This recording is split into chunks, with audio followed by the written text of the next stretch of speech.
Ang marangyang sala ng mansyon ng mga Montemayor ay isang larawan ng magulong digmaan.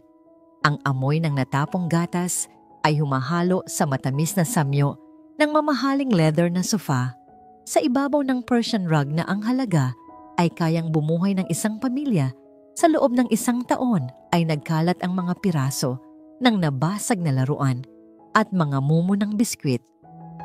"Ibalik mo sa akin yan," sigaw ng 6 na taong gulang na si Kai, ang panganay sa kambal na 3. Ang mga mata niya'y nag-aapoy sa galit habang sinusugod ang kapatid na si Enzo. Hawak ni Enzo ang isang laruang robot na ngayon ay putol na ang isang braso. Ngumisi siya isang nangising hindi para sa isang bata at buong lakas na ibinato ang robot sa pader. Ang tunog ng nabasag na plastik ay umalingaw-ngaw sa buong silid. "Ayoko nga pangit yan katulad mo." Sa isang iglap nagpang-abot ang dalawa. Nagpagulong-gulong sila, sa sahig nagsisigawan at nag-uumpugan isang buhawi ng gusot na pajama at walang hanggang hinanakit. Sa gitna ng lahat nakatayo si Consuelo, ang matandang mayordoma na tila isang estatwang pagod na sa panonood ng paulit-ulit na trahedya. Napahilot siya sa kanyang sentido. Ang mga guhit sa kanyang mukha ay mas lumalim pa. Mahigit 20 taon na siyang nagsisilbi sa pamilyang ito, ngunit ang huling 3 taon ay parang katumbas ng habambuhay. Ngunit may isang kulang sa eksena. Sa ikalawang palapag, sa pinakamalaking silid tulugan na para sana sa isang hari, si Liam, ang bunso sa 3, ay nakaupo sa sulok ng kanyang napakalaking kama. Yakap-yakap niya ang kanyang mga tuhod at ang kanyang maliliit na balikat ay nanginginig sa bawat tahimik na paghikbi. Walang luha, tanging ang tunog lamang ng pusong nasasaktan. Ang kanyang kwarto ay malinis, napakalinis na para bang walang batang nakatira dito. Lahat ng laruan ay nasa tamang ayos, lahat ng libro ay nakasalansan, isang perpektong kulungan na may mga ginintuang rehas. Sa ibaba, sumuko na si Consuelo. Paano niya aawatin ang 2 batang tila sinasaniban ng galit? Paano niya aaluin ang isang batang pinili nang magtago sa sarili niyang mundo? Sakto sa sandaling iyot, isang mahinang tunog ng doorbell ang bumasag sa kaguluhan. Nagkatinginan ang mga bata. Tumigil sila sa pag-aaway, ang kanilang mga hininga ay habol. Ang tanging tunog na lang na maririnig ay ang tahimik na pag-iyak ni Liam mula sa itaas. Dahan-dahang binuksan ni Consuelo ang malaking pinto na gawa sa nara. Sa labas nakatayo ang isang babae.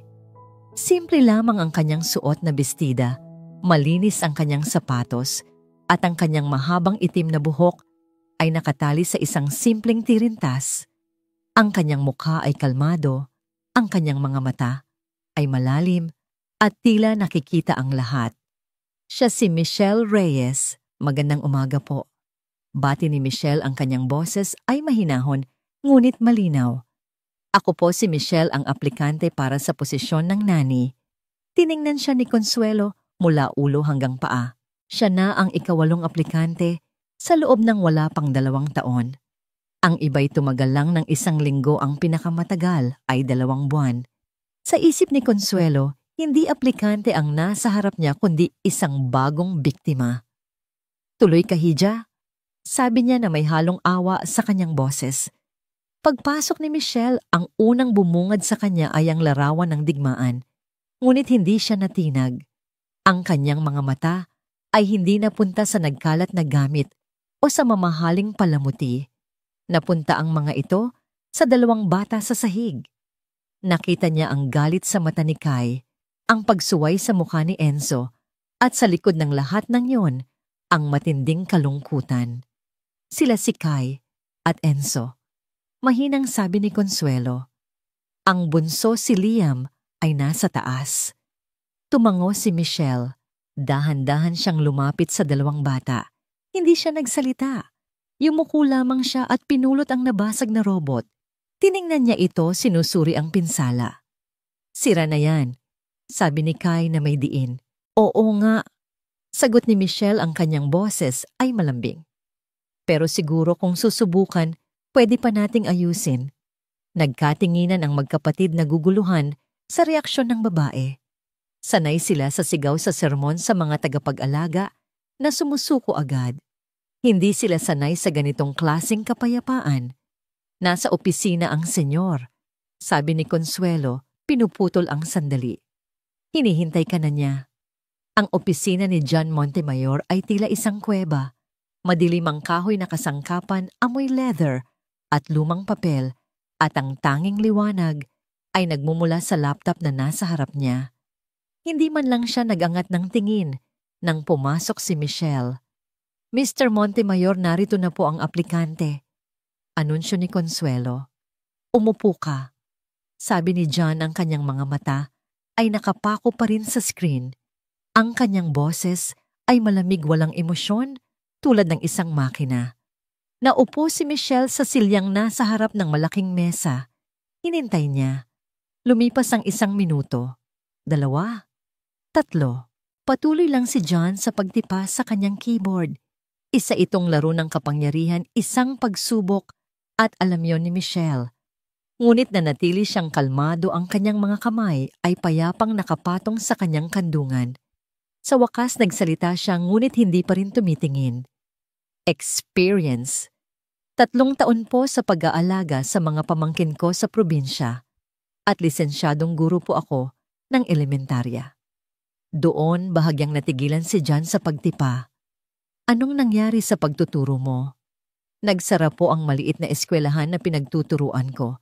Kailangan ko po ng trabaho para sa pagpapagamot ng nanay ko. Ang kanyang boses ay tapat, walang pag-aalinlangan. Sa wakas nag-angat ng tingin si John. Ang kanyang mga mata ay kasing lamig ng kanyang boses. Sinuri niya si Michelle na para bang isa siyang numero sa isang financial report. Walang kolorete, walang alahas, isang babaeng tila hindi nababagay sa karangyaan ng kanyang pamamahay. Ang mga bata ay 6 na taong gulang. Sabi niya, bumabalik na naman sa pagiging isang makina. Nagwawala sila. Sumisigaw. Naninira ng gamit. Sasabihin nilang ayaw nila sa'yo. Sasabihin nilang ayaw nila sa akin. Lahat ng nauna sa'yo ay sumuko. Bakit ka magiging iba? Tinitigan siya ni Michelle ng diretso sa mata. Dahil hindi po ako narito para maging kaibigan nila. Narito po ako para alagaan sila. At dahil kailangan ko ang trabahong ito. Isang mahabang katahimikan ang namagitan sa kanila. Tila may nakita si John sa mga mata ni Michelle, isang bagay na hindi niya nakita sa iba. Isang katatagan, isang determinasyon na hindi nabibili ng pera. Isinara niya ang kanyang laptop. Bukas ka magsimula. Aalis ako papuntang Singapore sa Huwebes. 2 weeks ako doon. Tumayo siya, inaayos ang kanyang mamahaling Amerikana. Hindi ko kailangan ng himala. Kailangan ko lang ng taong kayang panatilihin silang buhay hanggang sa pagbalik ko. Walang welcome o good luck. Lumabas lang siya ng opisina. Iniwan si Michelle sa malamig na katahimikan. Ang unang araw ni Michelle ay isang pagsubok ng pasensya. Si Kai ay hindi siya kinakausap.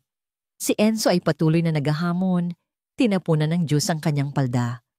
At si Leah may hindi lumabas ng kanyang silid, pero hindi sumuko si Michelle. Kinausap niya si Kai, kahit hindi ito sumasagot. Matiyagan niyang nilinis ang natapong juice ni Enzo nang walang reklamo. Nag-iwan siya ng isang tray ng pagkain sa labas ng pinto ni Liam, na may kasamang isang maliit na bulaklak na pinitas niya sa hardin. Pagsapit ng gabi pagkatapos ng isang hapunan na puno ng tensyon, oras na para matulog ang mga bata. Isa-isa niya silang dinala sa kanilang mga silid. Unang silid, malaki malamig malungkot. Pangalawang silid, malaki malamig malungkot. Pangatlong silid, malaki malamig malungkot. 3 magkakapatid, natutulog sa 3 magkakahiwalay na kulungan. Ang puso ni Michelle ay nanikip. Ito ang pinakaugat ng problema. Ang kalungkutan, ang pag-iisa. Hating gabi na. Ang buong mansyon ay tahimik na. Tanging ang mga anino lamang ang gumagalaw, ngunit si Michelle ay gising. May determinasyon sa kanyang mga mata, dahan-dahan niyang binuksan ang silid ni Kai. Maingat at halos walang ingay, itinulak niya ang mabigat na kama palabas ng silid at papunta sa silid ni Liam, ang pinakamalaki sa tatlo. Sunod ang kama ni Enzo. Ang bawat tulak ay mabigat, ang bawat galaw ay isang pagsuway sa hindi nakasulat na patakaran ng bahay. Ang tunog ng mga paanan ng kama na kumikiskis sa sahig na gawa sa marmol ay tila isang sigaw sa katahimikan. Sa loob ng 1 oras natapos niya. Sa gitna ng malaking silid ni Liam, ang 3 kama ay magkakatabi na ngayon, isang maliit na isla sa gitna ng malawak na karagatan ng kalungkutan. 3 kama magkakatabi, isang muog laban sa kadiliman. Sakto nang matapos siya, isang maliit na anino ang gumalaw. Nagising si Kai. Napaupo siya, kinukusot ang kanyang mga mata. "Anong ginagawa mo?" Tanong niya, ang kanyang boses ay puno ng pagtataka. Sumunod na nagising si Enzo at sa huli si Liam na napatingin lang sa paligid na may takot. Lumuhod si Michelle sa harap nilang 3. Ang kanyang muka ay nasa pantay ng sa kanila at ang kanyang mga mata ay puno ng isang bagay na hindi pa nila nakikita dati pang unawa. Hindi dapat natutulog ng mag-isa ang magkakapatid. Sabi niya, ang kanyang boses ay mahinahon ngunit may bigat. Dahil sa gabi kapag madilim at nakakatakot, kailangan ninyo ang isa't isa. Ang 3 bata ay nakatitig lamang sa kanya, ang kanilang mga bibig ay bahagyang nakaawang. Isang halo ng pagkalito, takot, at isang maliit-maliit na kislap ng pag-asa ang makikita sa kanilang mga mata.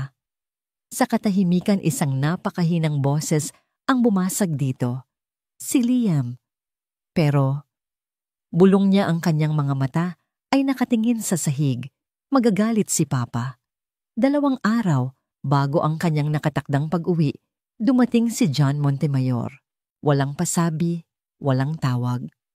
Ang negotiation sa Singapore ay natapos ng mas maaga sa inaasahan at isang hindi maipaliwanag na kabog sa kanyang dibdib ang nag-uudyok sa kanya na umuwi kaagad.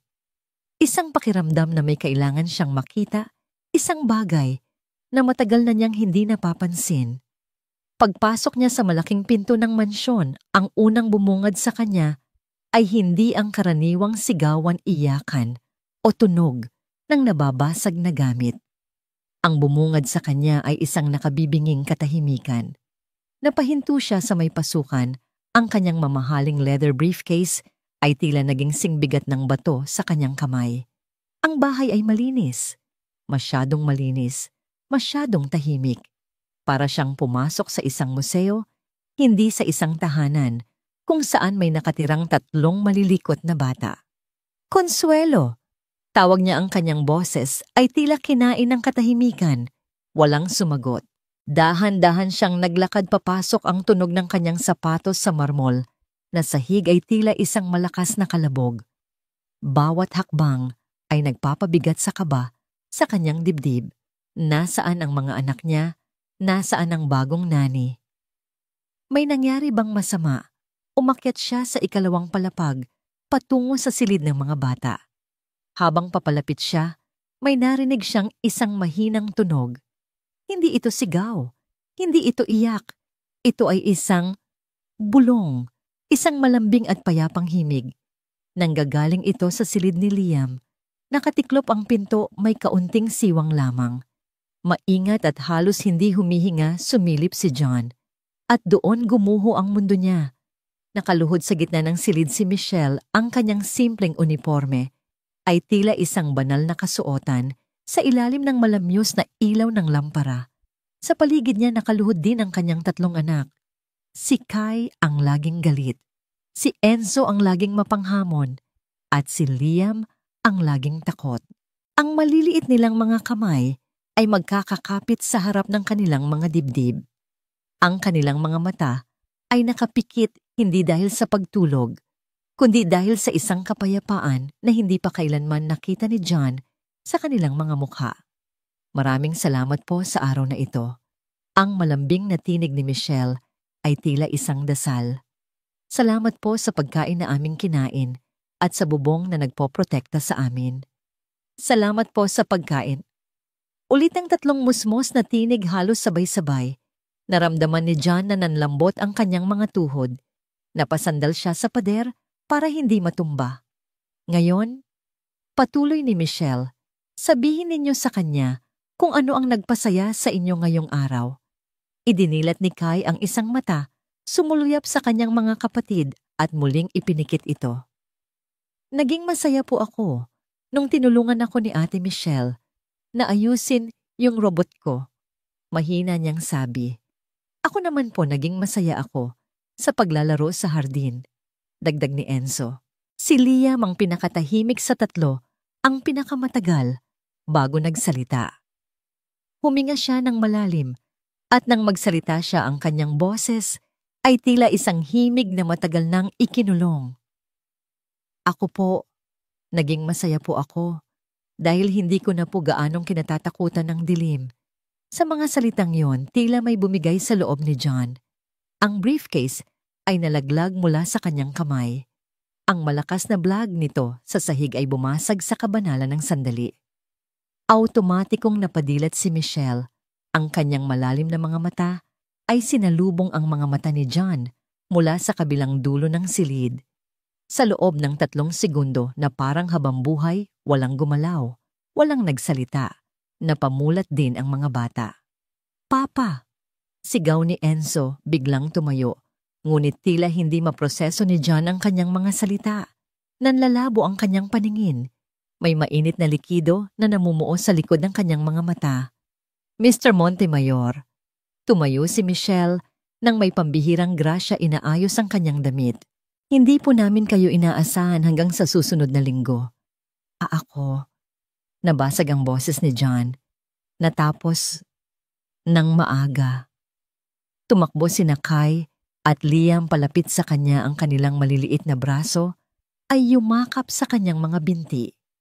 Automatikong niyakap sila ni John, ngunit ang kanyang mga mata ay nakapako pa rin sa babaeng nagbago sa kanyang mga anak sa loob lamang ng ilang araw. Isang babaeng nagturo sa kanila kung paano magpasalamat, kung paano pangalanan ang kanilang kasiyahan, kung paano harapin ang kanilang mga takot. Isang babaeng nagturo sa kanila ng lahat ng bagay na siya mismo ay nabigong ibigay. Gusto mo bang magdasal kasama namin, Papa? Ang boses ni Liam ay puno ng pag-asa. Hindi marunong magdasal si John. Hindi na niya matandaan kung kailan siya huling nakipag-usap sa Diyos. Siguro noong bata pa siya. Siguro hindi kailanman. Kailangan ko lang. Itinuro niya ang pinto ng walang direksyon. Ilagay ang mga gamit ko. Ang pagkadismaya sa mukha ni Liam ay dumaan na parang isang anino. Hahayaan ko na kayong tapusin yan, sabi ni John umatras papalabas ng silid. Sige na, ipagpatuloy ninyo. Bahagyang yumuko si Michelle. Wala siyang sinabi, ngunit mayroong isang bagay sa kanyang mga mata, isang halo ng awa at pagkabigo na tumusok sa puso ni John na parang isang punyal. Naglakad si John sa pasilyo ng kanyang sariling mansyon na tila isang lasing. Ang kanyang mga paa ay walang bigat. Bumaba siya ng hagdan, kumakapit sa hawakan na para bang ito ang kanyang tanging kaligtasan. Pumasok siya sa kanyang opisina at isinara ang pinto, ikinandado ito. Doon lamang niya pinayagan ang sarili na bumagsak. Napaluhod siya sumandal sa matigas na kahoy ng pinto. Ang kanyang mamahaling Italian suit ay nagusot. Ang kanyang mga anak ay nagdarasal. Ang kanyang mga anak na mailap, magagalitin at wasak ay nakaluhod, magkakakapit ang mga kamay, nakikipag-usap sa Diyos tungkol sa mga robot hardin at sa takot sa dilim na unti-unting nawawala. Hindi ko na po gaanong kinatatakutan ang dilim. Kailan pa nagsimulang matakot si Liam at kailan pa siya bilang ama tumigil na mapansin ito. Ang imahe ng 3 batang nakapikit ang kanilang mga mukha ay payapa, ay tila ipinako sa kanyang isipan na parang mainit na bakal, ang tiwala nila sa babaeng iyon. Ang paraan ng pagtuturo nito sa kanila na magpasalamat, na ipahayag ang kanilang nararamdaman, na humingi ng tulong sa isang bagay na mas malaki pa sa kanilang sarili. Dumausdo si John sa pinto hanggang sa mapaupo siya sa sahig. At sa unang pagkakataon, sa loob ng 3 taon, mula nang iwan sila ng kanyang asawa, nang walang lingon-lingon si John Montemayor ay umiyak. Ang mga luha ay mainit dumadaloy sa kanyang mga pisngi. Ang kanyang dibdib ay nanginginig sa mga tahimik na hikbi na hindi niya mapigilan. Tinakpan niya ang kanyang mukha ng kanyang mga kamay, sinusubukang itago ang anumang tunog. Hindi niya alam kung gaano siya katagal sa ganoong ayos. 10 minuto, 30, 1 oras. Nang sa wakas ay nakahinga na siya muli, nang mapunasan na niya ang kanyang mga luha, gamit ang manggas ng kanyang gusot na damit, may isang bagay siyang natanto nang may buong katiyakan. Nabuhay siyang parang multo sa sarili niyang bahay. Nagtatrabaho hanggang madaling araw. Naglalakbay ng 3 linggo sa 1 buwan. Iniiwasan ang mga mata ng sarili niyang mga anak dahil ipinapaalala nito sa kanya ang lahat ng nawala sa kanya. At isang simpleng babae mula sa probinsya sa kanyang simpleng uniforme at mahinahong boses ang nagbalik sa kanyang mga anak ng isang bagay na hindi niya alam na kailangan pala nila. Pananampalataya, pag-asa, kapayapaan. Tumayo si John, nanginginig ang mga binti. Tiningnan niya ang kanyang sarili sa salamin. Ang kanyang mga mata ay pula, ang kanyang kurbata ay tabingi, ang kanyang buhok ay magulo. Mukha siyang isang taong kagigising lang mula sa isang 3 taong bangungot. Kinuha niya ang kanyang telepono at tiningnan ang kanyang schedule. May meeting siya sa New York sa Martes, isang conference sa São Paulo sa Huwebes, isang hapunan kasama ang mga investors sa Sabado. Isa-isa, nagsimula siyang i-cancel ang lahat. Ang kanyang sekretarya ay nag-reply sa 2 mensahe na may kasamang tandang pananong. Nagsulat si John ng 1 linya lamang. Family emergency. I will be home indefinitely. Isinilid niya ang telepono sa kanyang bulsa at lumabas ng opisina. Ang bangungot ay tapos na. Panahon na para bumangon. Ang almusal sa mansyon ng mga Montemayor ay madalas na isang tahimik na seremonya. Ang pagkain ay inihahain sa mahabang mesa na gawa sa mahogany sa formal na dining room, isang silid na bihirang masinaga ng araw at laging may amoy ng floor wax at kalungkutan. Ngunit sa umagang iyon may nagbago. Sa utos ni Michelle, ang almusal ay inihain sa mas maliit na mesa sa may kusina, kung saan ang amoy ng sinangag at mainit na tsokolate ay humahalo sa sikat ng araw na tumatagos sa malaking bintana. Sa kabila ng pagbabago sa lugar, ang katahimikan ay nanatili, ngunit ngayon ay may kasama itong alanganing pakiramdam. Nakaupo si John sa isang dulo ng mesa, suot ang kanyang business shirt, tila isang hari na naligaw sa kubo ng isang magsasaka. Sa harap niya ang kanyang 3 anak ay nakayuko sa kanilang mga plato, tinutusok-tusok ang kanilang mga itlog na para bang ito ang kanilang pinakamabigat na kalaban. Ramdam ni John ang bigat ng bawat segundong lumilipas. Gusto niyang magsalita, ngunit walang salitang lumalabas sa kanyang bibig. Ano ba ang dapat sabihin ng isang ama sa kanyang mga anak? Ang mga meeting, financial reports at international calls ay hindi siya inihanda para dito. Kamusta ang eskwela? Sa wakas ay nasabi niya. Ang tanong ay lumabas na formal at walang buhay. Okay lang. Sagot ni Kai, hindi nag-aangat ng tingin. Okay, sabi ni Enzo. Si Lia may tumangulang. Katahimikan ulit. Isang pader na hindi kayang tibagin ng yaman ni John. Mula sa kanyang kinatatayuan malapit sa counter, nakita ni Michelle ang hirap sa mukha ni John. Ngumiti siya ng bahagya at dahan-dahang nagsalita. Kay, bakit hindi mo ikwento sa papa mo yung tungkol sa proyektong ginagawa ninyo sa science, yung tungkol sa mga planeta? Nag-angat ng tingin si Kai, bahagyang nagulat. Oo, gumagawa po kami ng model ng solar system. Biglang nagkaroon ng konkretong bagay na mapag-uusapan. Talaga, sabi ni John na may halong interes sa kanyang boses. Anong paborito mong planeta? Si Jupiter po. Mabilis na sagot ni Kai at sa unang pagkakataon, sa umagang yun, may kislap sa kanyang mga mata. Dahil siya po ang pinakamalaki. Nakita ni Michelle ang oportunidad. At si Enzo naman, Mr. Montemayor, paniguradong ikukwento sa inyo, ang galing niya sa soccer kahapon. 3 goal po ang naipasok niya sa practice nila. Napangiti si Enzo, hindi napigilan ang pagmamalaki. Hindi naman 3, Ate Michelle. 4 kaya. Tumingin si John kay Enzo. 4 magaling. Sa unang pagkakataon, ang kanyang papuri ay hindi tunog transaction, kundi tunog ama. Bago pa man makapagsalita si Liam, inunahan na siya ni Michelle. At si Liam po, sabi niya ang kanyang boses ay mas malambing, may ipapakita sa inyo mamaya sa hardin. May itinanim po siyang buto ng sunflower at may maliit na dahon na pong lumabas. Napatingin si Liam sa kanyang ama. Ang kanyang mga mata ay nagtatanong na para bang hindi siya makapaniwala na interesado ang kanyang ama sa isang maliit na halaman. Ngumiti si John sa bunsong anak. Isang totoong nangiti. Gusto kong makita yan, anak. Sa loob ng 10 minutong yon, ang yelo sa pagitan nila ay unti-unting natunaw. Nagkaroon ng tawanan ng kwentuhan. Pinanood ni John ang kanyang mga anak na tila ngayon lang niya sila tunay na nakilala. At habang pinapanood niya si Michelle na tila isang konduktor na ginagawang musika, ang kanilang dating magulong ingay, isang mainit na damdamin ang gumapang sa kanyang dibdib. Paghanga, pasasalamat, at isang bagay pa na hindi niya pa kayang pangalanan. Ngunit ang lahat ng magagandang bagay ay may katapusan. Isang matinis na tunog ng doorbell ang bumasag sa kanilang munting paraiso. Ilang sandali lang pumasok sa kusina, si Victoria Montemayor ang ina ni John. Nakasuot siya ng isang puting-puting Chanel suit at mga perlas.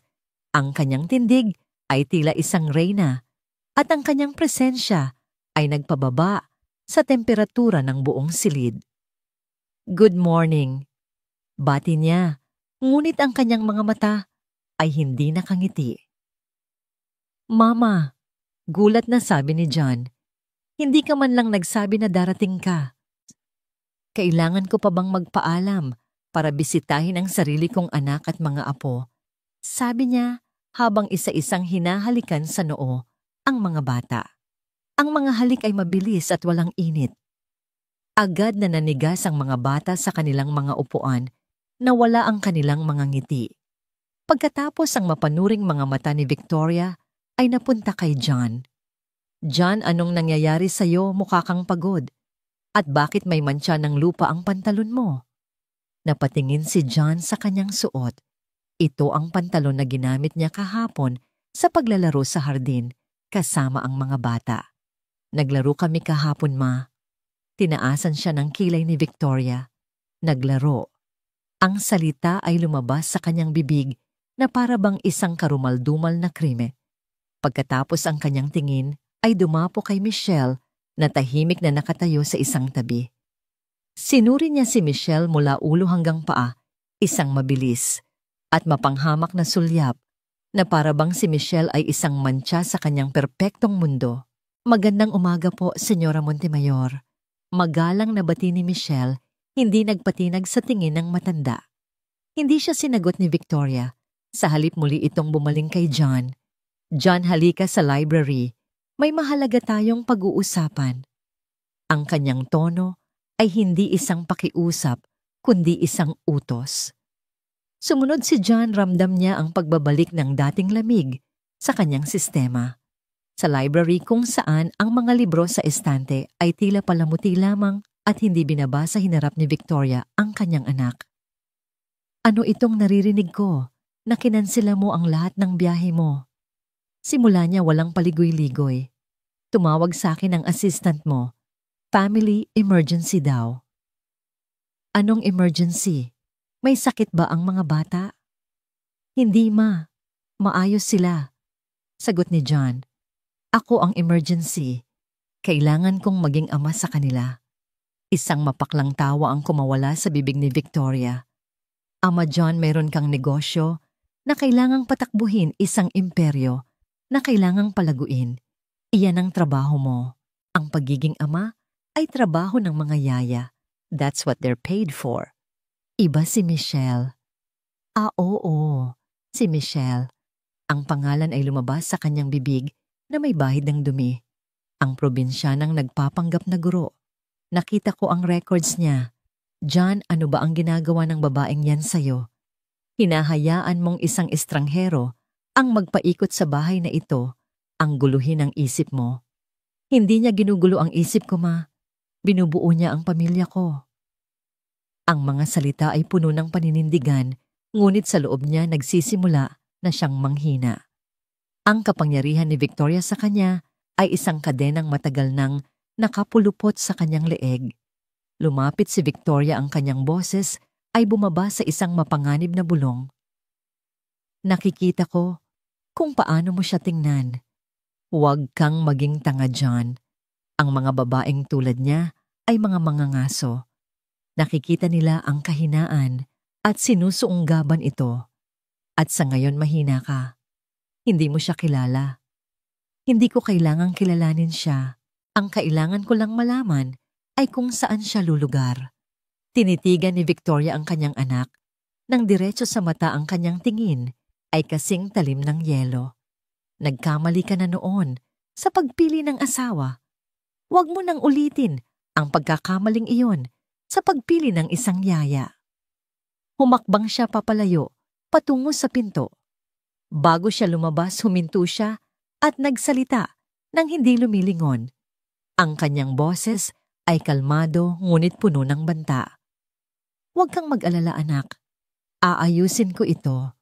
Ako na ang bahala sa problema.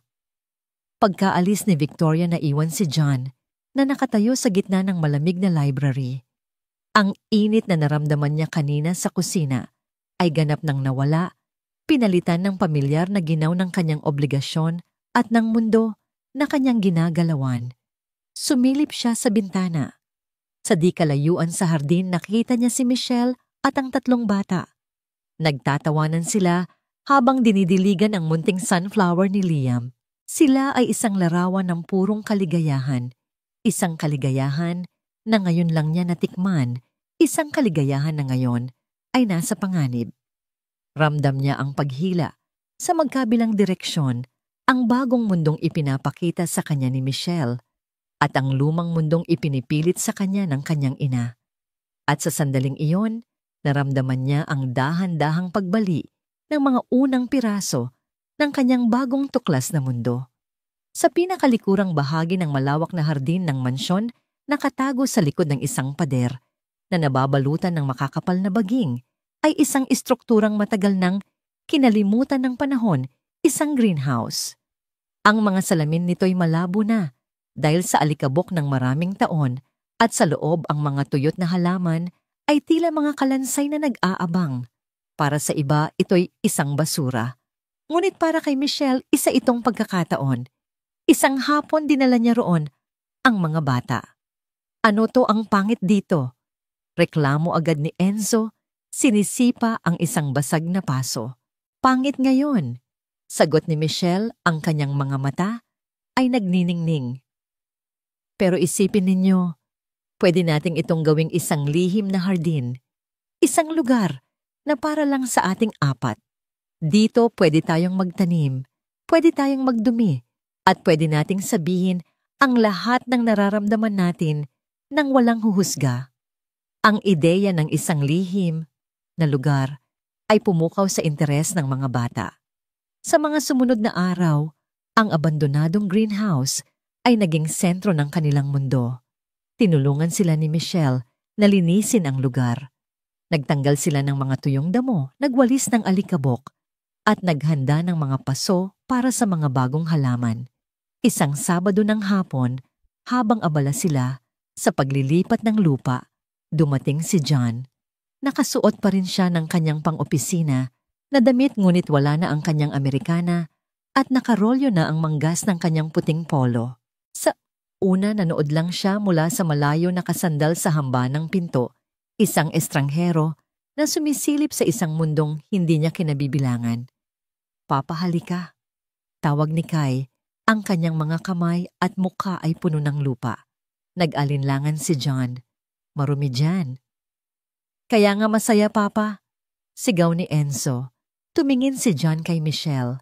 Nginitian siya nito isang nangiting nagsasabing, sige na. Oras na para maging bahagi ka nito. Huminga siya ng malalim. At sa isang desisyong nagpagulat, maging sa kanyang sarili, humakbang siya papasok. Tinanggal niya ang kanyang mamahaling relos at inilagay sa isang tabi. Lumuhod siya sa lupa, sa tabi ng kanyang mga anak. Sa unang pagkakataon, naramdaman ni John ang lupa sa kanyang mga kamay.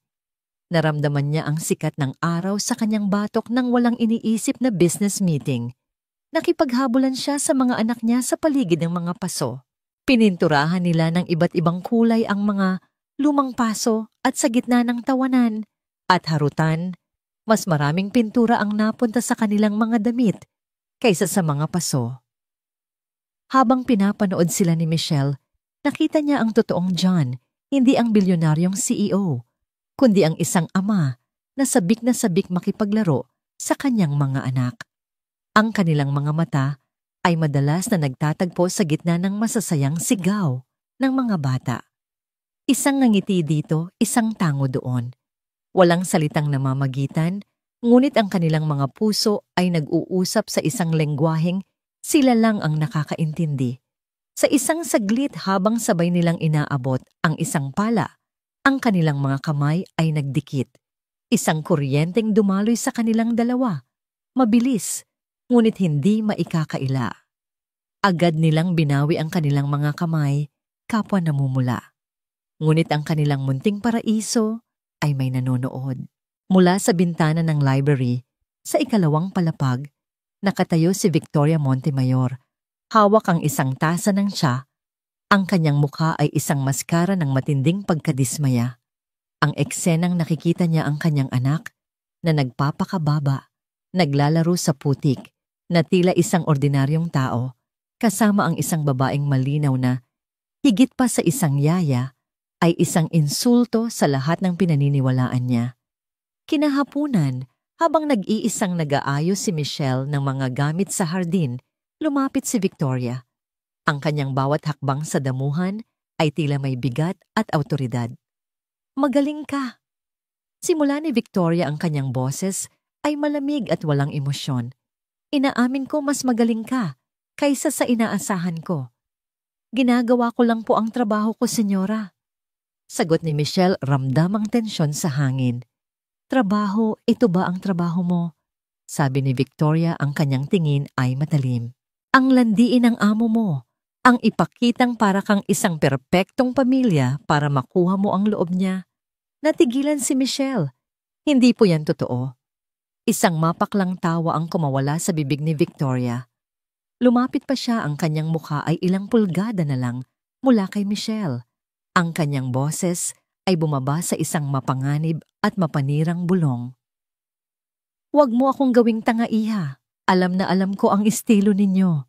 Ang mga babaeng tulad mo galing sa putikan ay sanay na sanay gumamit ng ganda at kunwaring kabaitan para lang makatakas sa kahirapan. Akala mo ba, hindi ko nakikita ang ginagawa mong pang-aakit sa anak ko? Bawat salita ay tila isang sampal. Naramdaman ni Michelle ang pag-init ng kanyang mga pisngi at ang panginginig ng kanyang mga kamay. Ang pagod, ang mga sakripisyo, ang lahat ng pang-aalipusta na tiniis niya ay biglang umakyat sa kanyang lalamunan. Wala po kayong karapatan, nanginginig niyang sabi. Karapatan, putol ni Victoria. Ako ang ina, ako ang reyna sa pamamahay na ito, at ikaw isa ka lang hamak na katulong na may ilusyon. Pangarap mong maging Senyora Montemayor, hindi ba pwes hanggang pangarap ka na lang? Iyon na ang huling patak. Sa lamesang nasa tabi nila, may isang pitsel ng malamig na tubig at isang baso.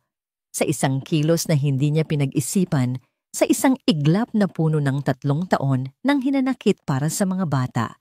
At ngayon, ay para sa sarili niya kinuha ni Michelle ang baso, mabilis na isinawsaw sa pitsel at walang pag-aalinlangang ibinuhos ang laman nito sa perpektong mukha ni Victoria Montemayor. Splash! Ang malamig na tubig ay tumalsik sa mukha ng matanda, dumaloy sa kanyang perpektong ayos na buhok, sa kanyang mamahaling perlas, at tumulo sa kanyang damit na Chanel. Natahimik ang buong hardin. Maging ang mga kuliglig ay tila tumigil sa pag-ingay. Si Victoria ay hindi makagalaw. Ang kanyang mga mata ay nanlalaki sa pagkabigla. Ang tubig ay patuloy na tumutulo mula sa dulo ng kanyang baba. Ang maskara ng pagiging sopistikada ay nabasag at ang lumabas ay purong galit. Dahan-dahan niyang pinunasan ang kanyang pisngi gamit ang likod ng kanyang palad. Tinitigan niya si Michelle at kung ang tingin ay nakamamatay, kanina pa bumagsak si Michelle sa kinatatayuan niya. Ang kanyang boses nang sa wakas ay lumabas ay hindi isang sigaw, kundi isang bulong na mas nakakatakot kaysa sa anumang sigaw. Tapos ka na. Tumalikod si Victoria at naglakad pabalik sa mansyon basang-basa, ngunit ang kanyang tindig ay mas matikas pa kaysa dati. Naiwan si Michelle na nakatayo sa gitna ng lihim na hardin, nanginginig ang buong katawan ang baso, ay nanginginig pa rin sa kanyang kamay. Ang hardin na dapat sana'y kanilang kanlungan ay naging isang larangan ng digmaan at alam niya sa kanyang puso na ang digmaan ay nagsisimula pa lamang. 2 araw pagkatapos ng insidente sa hardin, isang hindi inaasahang katahimikan ang bumalot sa mansyon. Si Victoria Montemayor ay hindi na nagpakita o tumawag. Para kay John, ito ay isang mapayapang senyales. Para kay Michelle, ito ang katahimikan bago ang isang malakas na bagyo. Sinubukan niyang ipaliwanag kay John ang nangyari, ngunit sa tuwing magsisimula siya, pinipigilan siya nito. "Huwag mo nang isipin yun. Ako na ang bahala kay Mama." Sabi niya na para bang ang mga salita ay sapat na para burahin ang banta. Ngunit may mga bagyong hindi kayang pigilan ng mga salita.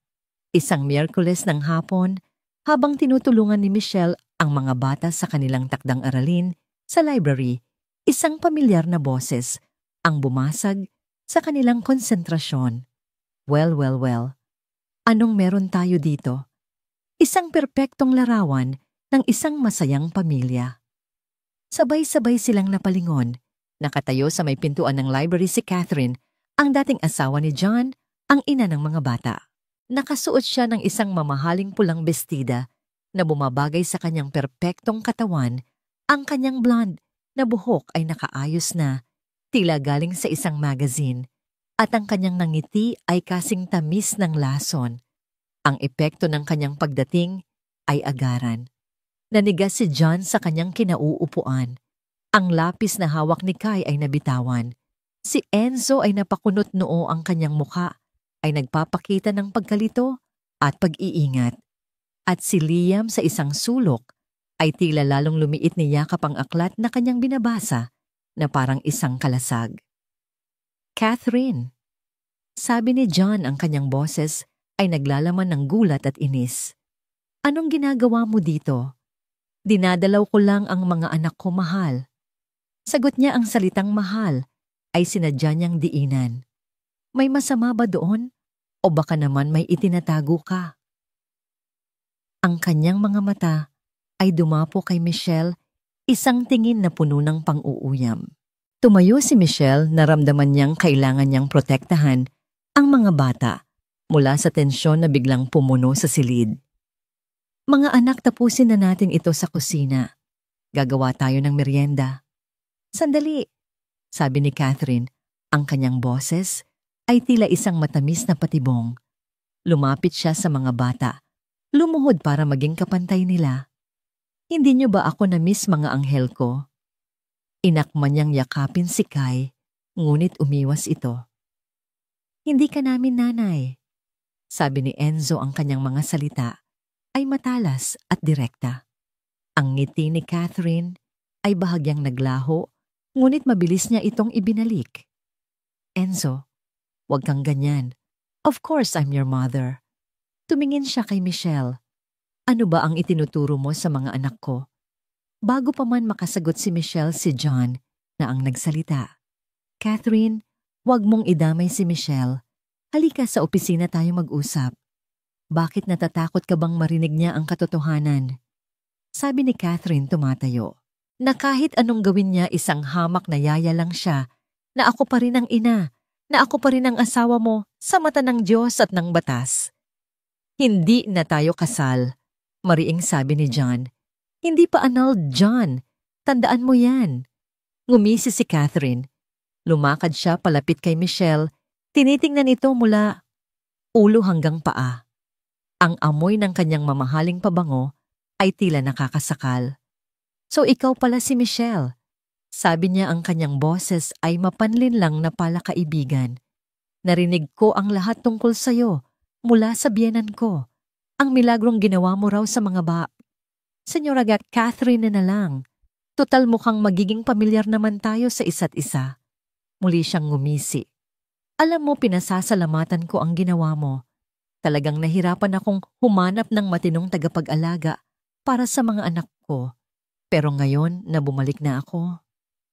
Anong ibig mong sabihin sa bumalik? Tanong ni John, ang kanyang boses ay nagbabanta na. Humarap si Catherine kay John, ang kanyang mukha ay nagbago. Nawala ang pang-aasar, pinalitan ng isang itsurang tila nagsisisi. John, nagkamali ako. Alam ko. Iniwan ko kayo. Pero sa loob ng 3 taon, wala akong ibang inisip kundi kayo. Nakita ko ang mga pictures ninyo online. Nakita kong nagbago ka na. Nagbago na kayo. At gusto kong bumalik. Gusto kong buuin muli ang pamilya natin. Ang mga salita ay tila isang bomba na sumabog sa gitna ng library. Tumingin si Michelle sa mga bata. Ang kanilang mga mukha ay isang halo ng pagkalito, sakit at lumang sugat na muling bumubuka. Hindi yan totoong bulong ni Kai.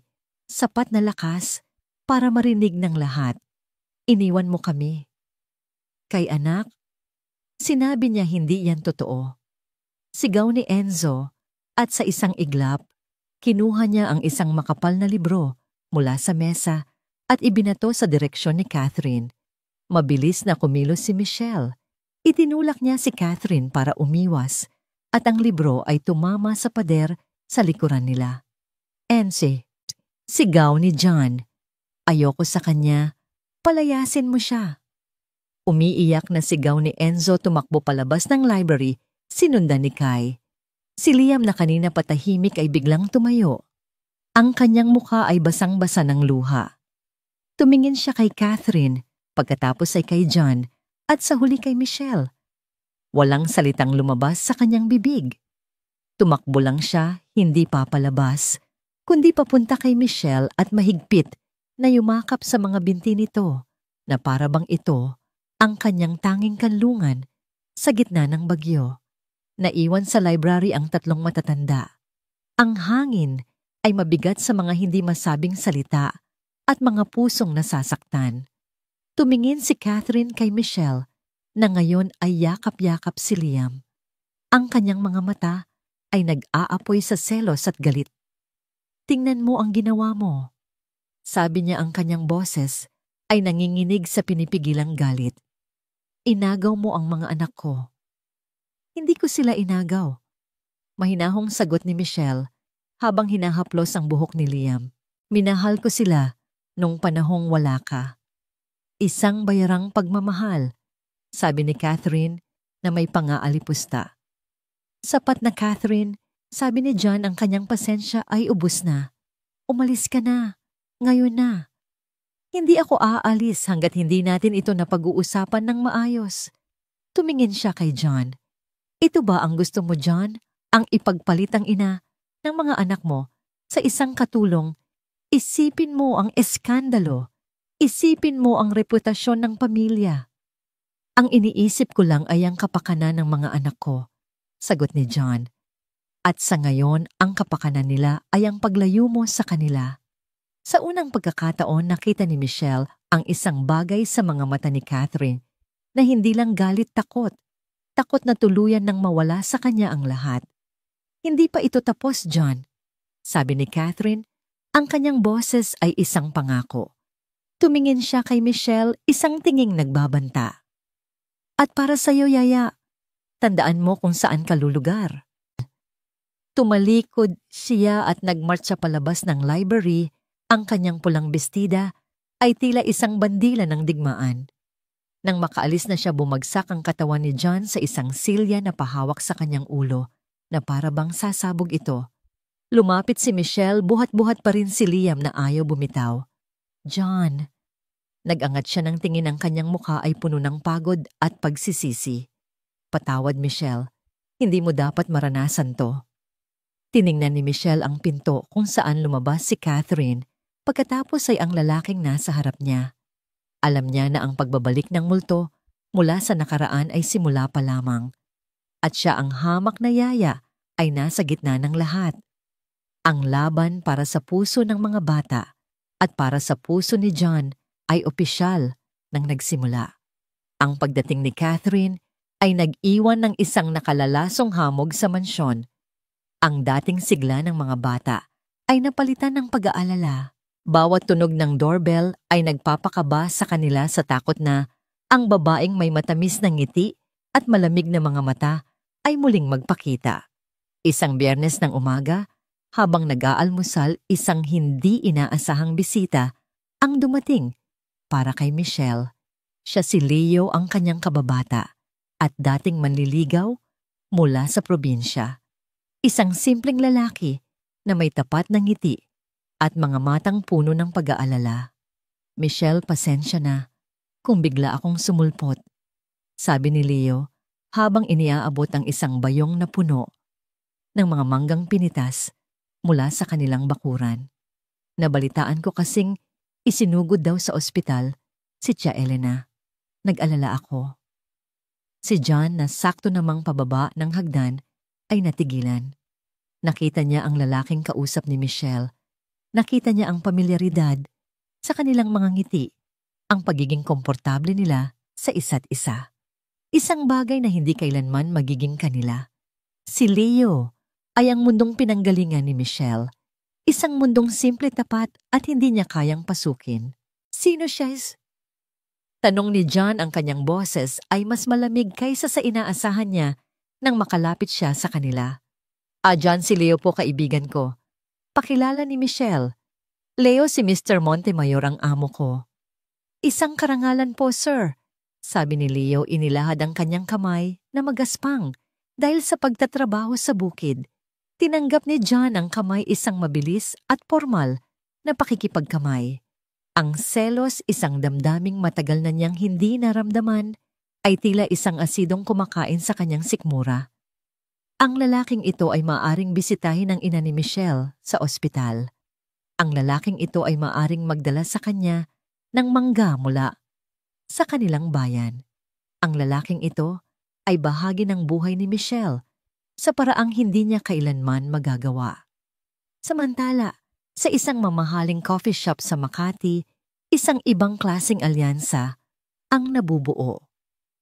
Sigurado ka ba sa plano mo, Victoria? Tanong ni Catherine habang hinahalo ang kanyang latte. Masyadong madrama. Ang drama ay epektibo. Sagot ni Victoria, hindi ginagalaw ang kanyang tsa.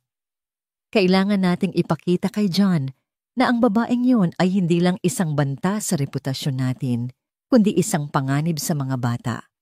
Kailangan nating sirain ang tiwala ni John sa kanya at kailangan nating gawin ito sa paraang hindi tayo ang magmumukhang masama. At paano natin gagawin yun? Ngumiti si Victoria, isang nangiting hindi aabot sa kanyang mga mata. Gagamitin natin ang pagiging ina mo at gagamitin natin ang kahinaan ng bunso, si Liam. Kinahapunan ng perpektong patibong ay inilatag. Nasa lihim na hardin ang lahat. Naglalaro ang mga bata habang si Michelle naman ay nag-aayos ng mga halaman. Dumating si John, dala ang sama ng loob mula sa nakita niya kaninang umaga.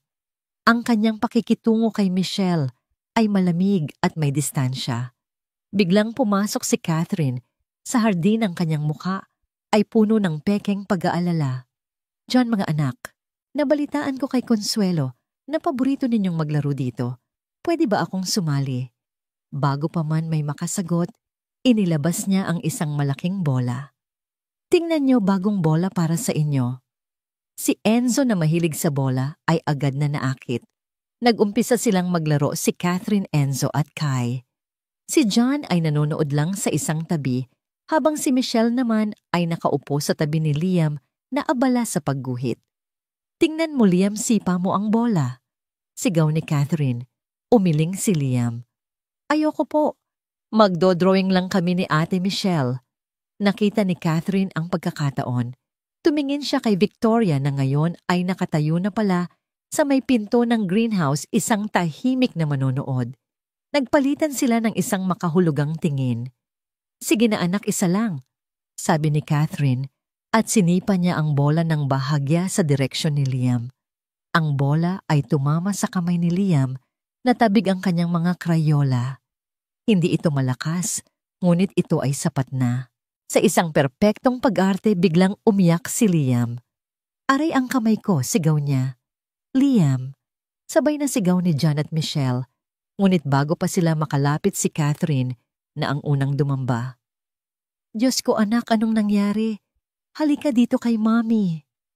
Niyakap niya si Liam na ngayon ay humahagulgol na. "Masakit po," sabi ni Liam, itinuturo ang kanyang pulso. Dito na pumasok si Victoria sa eksena. "Anong nangyayari dito?" Ang kanyang boses ay puno ng awtoridad. Lumapit siya kay Liam, sinuri ang kamay nito. "Namumula. Kailangan nating dalhin siya sa ospital." "Teka," sabi ni John. "Hindi naman yata ganun kalala." "John, tingnan mo ang apo ko," putol ni Victoria. Pagkatapos ang kanyang tingin ay napunta kay Michelle na nakatayo lang doon, hindi makapaniwala sa bilis ng mga pangyayari. "At nasaan ka nang mangyari ito, Miss Reyes? Hindi ba trabaho mong bantayan sila?" "Nandito lang po ako sa tabi niya." Depensa ni Michelle. "Sa tabi niya, pero hinayaan mong matamaan siya ng bola." Akusa ni Catherine habang kunwaring inaalo si Liam. "Hindi ka ba marunong tumingin? O baka naman may ibang bagay kang iniisip? Yung bisita mo kaninang umaga, marahil." Ang mga salitang iyon ay tumama kay John na parang isang sampal. Ang selos na nararamdaman niya ay naghalo sa pag-aalala para kay Liam at sa akusasyon ni na Catherine at Victoria. Bigla ang imahe ni Michelle na masayang nakikipag-usap kay Leo ay pumasok sa kanyang isipan. Ang kanyang pagdududa ay naging isang laso na kumalat sa kanyang sistema. "Michelle, ano ba talagang nangyari?" tanong ni John. At sa unang pagkakataon, may bahid ng paninisi sa kanyang boses. Ang tanong na yon, ang tono na yon, ang pagdududa sa kanyang mga mata, iyon ang pumatay sa puso ni Michelle. Tumingin siya kay John pagkatapos kay Catherine na may ngiti ng tagumpay sa likod ng kanyang pekeng pag-aalala at kay Victoria na ang mga mata ay nagsasabing, "Sinabi ko sa'yo." Naintindihan niya. Isa itong patibong, isang perpektong patibong, at siya ay nahulog dito. Ang pinakamasakit ay hindi ang akusasyon, kundi ang katotohanang ang lalaking nagsimula nang magpatibok sa kanyang puso ay hindi man lang siya pinagkatiwalaan. Sa gitna ng kaguluhan, pinili nitong pakinggan ang mga kasinungalingan dahil ang mga kasinungalingan ay nanggagaling sa mundong kanyang kinabibilangan. "Wala." Bulong ni Michelle, ang kanyang boses ay basag. Ang kanyang mga mata ay napuno ng luha. "Wala akong ginawang masama." Ngunit walang naniwala sa kanya. O mas tamang sabihin, walang pumili na maniwala sa kanya. Dinala ni John at Victoria si Liam sa kotse, habang si Catherine ay sumunod, nag-iwan ng isang huling mapanuyang tingin kay Michelle. Naiwan si Michelle na nakatayong mag-isa sa gitna ng lihim na hardin na ngayon ay tila isang hawla. Ang tawanan at masasayang alaala ay napalitan ng mapait na katotohanan ng kanyang kalagayan. Para sa kanila, siya pa rin ang tagalabas, ang katulong, ang unang dapat sisihin. At sa sandaling iyon, sa gitna ng mga halamang itinanim niya, nang may pagmamahal na ramdaman ni Michelle na nagsimula ng mamatay ang hardin sa kanyang puso. Ang resulta ng aksidente ni Liam ay isang maliit na pasalamang sa pulso, ngunit ang pinsalang idinulot nito sa relasyon ni John at Michelle ay malalim at hindi na magagamot. Sa loob ng ilang araw ang mansyon ay naging isang malamig na lugar. Iniiwasan ni John si Michelle. Ang mga pag-uusap nila ay naging formal at tungkol na lang sa mga bata. Ang mga ngiti at nagkakaintindihang tingin ay nawala pinalitan ng isang pader ng pagdududa. Alam ni Michelle na tapos na. Ito na ang simula ng wakas na matagal nang ibinabala ni Victoria. Isang hapon, ipinatawag siya ni Victoria, hindi sa mansyon, kundi sa isang mamahaling restaurant kung saan ang bawat kubyertos ay kumikinang at ang bawat waiter ay nakasuot ng puting guwantes.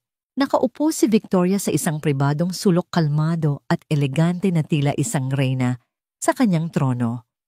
"Umupo ka, Michelle," sabi niya, hindi man lang nagabalang tumingin. Naupo si Michelle, ang kanyang simpleng bestida ay tila isang insulto sa karangyaan ng lugar. "Hindi na ako magpapaligoy-ligoy pa." Simula ni Victoria, inilapag ang kanyang tasa. "Nakita mo na. Napatunayan mo na. Hindi ka nababagay sa mundo namin. Nagdudulot ka lang ng gulo." "Mahal ko po ang mga bata," mahinang sagot ni Michelle. "Hindi ko kinu-question yan," sabi ni Victoria, at sa unang pagkakataon, may bahid ng sinseridad sa kanyang boses. "Sa katunayan, iyon ang dahilan kung bakit kita kinakausap ng ganito. Dahil alam kong may puso ka pa rin para sa kanila. At kung mahal mo sila, at kung meron kang kahit katiting na pagtingin sa anak ko, aalis ka." Inilapag ni Victoria ang isang sobre sa mesa. Isang makapal puting sobre. Dahan-dahan niya itong itinulak palapit kay Michelle. "Ano po ito?" "Isang solusyon sa giliran," sagot ni Victoria. 5 milyong piso. Ang halaga ay tila isang sampal na nagpagising kay Michelle. 5 milyon. Sapat na para sa operasyon ng kanyang ina. Sapat na para sa pagpapagamot nito sa loob ng maraming taon. Sapat na para makapagsimula siyang muli, malayo sa lahat ng sakit at gulo. "Ito ang bayad sa serbisyo mo," patuloy ni Victoria. "Isipin mo na lang na ito ay isang napakalaking separation pay. Kunin mo ito. Umuwi ka sa probinsya at huwag ka nang magpapakita pa kailanman. Ito na ang pinakamadali at pinakamalinis na paraan para tapusin ang lahat. Isang pabor para sa akin, para sa anak ko, at para sa sarili mo." Tinitigan ni Michelle ang sobre. Nakikita niya sa loob nito ang kaligtasan ng kanyang ina. Nakikita niya ang isang buhay na walang panghuhusga. Nakikita niya ang isang madaling pagtakas. Ngunit nakikita rin niya ang kanyang sarili, isang babaeng binili, isang pag-ibig na nilagyan ng presyo, isang dignidad na ipinagpalit sa pera. Sa sandaling iyon, ang imahe ng kanyang ina ay pumasok sa kanyang isipan. Isang babaeng simple na kahit sa gitna ng sakit at kahirapan ay hindi kailanman isinuko ang kanyang dignidad. "Anak," madalas sabihin nito, "ang karangalan ay ang tanging yaman na hindi kayang nakawin ninuman sa'yo, maliban na lang kung ikaw mismo ang magbibigay nito." Dahan-dahan itinulak ni Michelle ang sobre pabalik kay Victoria. "Hindi ko po kailangan ng pera ninyo." Sabi niya, ang kanyang boses ay nanginginig ngunit buo. Nagulat si Victoria. "Huwag kang maging tanga. Ito na ang pinakamagandang alok na matatanggap mo sa buong buhay mo." "Siguro nga po, Nanme," sagot ni Michelle tumatayo. Pero may mga bagay na hindi nabibili ng pera. Tumingin siya ng diretso sa mga mata ni Victoria. "Salamat po sa alok, senyora.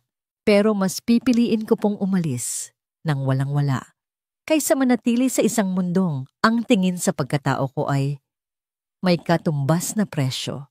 Tumalikod si Michelle at naglakad palabas ng restaurant. Iniwan si Victoria na hindi makapaniwala at ang 5 milyong piso na nakapatong sa mesa. Sa pag-uwi niya sa mansyon, alam na niya ang kanyang gagawin. Ang sakit ng pag-alis ay hindi maikukumpara sa sakit ng pananatili sa isang lugar kung saan siya ay hindi pinagkakatiwalaan at minamaliit. Hinintay niyang makatulog ang mga bata. Pumasok siya sa silid nila kung saan ang 3 kama ay magkakatabi pa rin. Hinaplos niya ang buhok ni Kai, hinalikan ang noo ni Enzo, at pinunasan ng isang butil ng luha sa pisngi ni Liam na tila nananaginip ng hindi maganda. Paalam mga anghel ko. Bulong niya ang kanyang sariling mga luha ay nagsisimula ng dumaloy. Patawarin ninyo si Ate Michelle. Mahal na mahal ko kayo, pero kailangan ko nang umalis. Nag-iwan siya ng isang liham sa ilalim ng unan ni Kai. Pagkatapos pumasok siya sa kanyang silid at nagsimulang mag-empake. Bawat damit na kanyang tinitiklop ay may kaakibat na alaala. Ang bestida na suot niya noong una, silang naglaro sa hardin. Ang librong ibinigay sa kanya ni Liam. Ang bola na may pirma ni Enzo. Ang mga ito'y maliliit na piraso ng isang buhay na hindi para sa kanya. Isinara niya ang kanyang maleta. Sa ibabaw ng kanyang mesa, iniwan niya ang isang maikling resignation letter para kay John. Walang panunumbat, walang paliwanag, tanging pasasalamat at paalam. Hating gabi na, nang dahan-dahan niyang binuksan ang pinto ng mansyon. Ang bawat hakbang niya papalayo ay tila isang karayom na tumutusok sa kanyang puso. Ang bawat paghinga ay isang pakikibaka.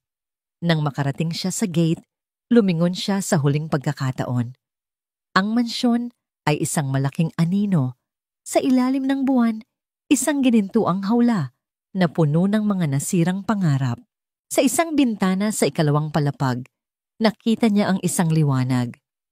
Ang silid ni John. Alam niyang gising pa ito. Isang bahagi niya ay umaasa na sana'y bumaba ito, na sana'y pigilan siya. Ngunit alam niyang hindi ito mangyayari. Tumalikod na si Michelle at naglakad palayo-palayo, sa mansyon palayo sa mga bata, palayo sa lalaking minahal niya.